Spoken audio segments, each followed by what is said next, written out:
Critical concepts I have gained from this week's activity from the discussion forum alone would have to be the many influential people that we mentioned throughout the discussion. But I would have to say one person that stood out to me most would have been Margaret Bancroft. She was a pioneer woman for special education, and she opened up huge doors for those students with special needs. Since that's one of my endorsements, I cannot say enough how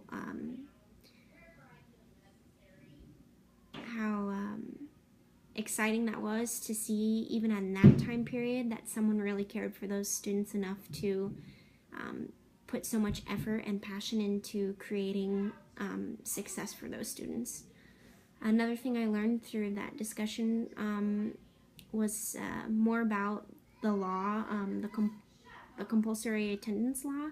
I didn't realize in that time period how many people weren't coming to school. I also learned the first public school for teachers was called the Normal School, and it was basically just the first public school ever. I also learned Noah Webster, who was a speller, who also wrote the dictionary. He wrote many books for teachers throughout the educational system, spelling, grammar, reading books.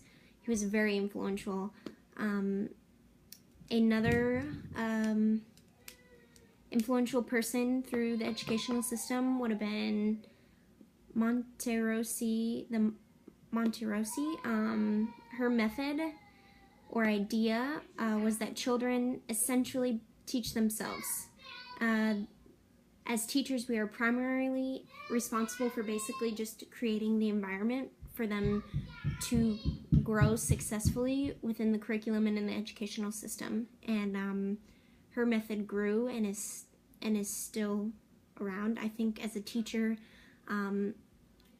we should all incorporate this method because kids do grow and learn on their own, and it's very important to allow them to express themselves and to create just that safe, proper learning environment for them.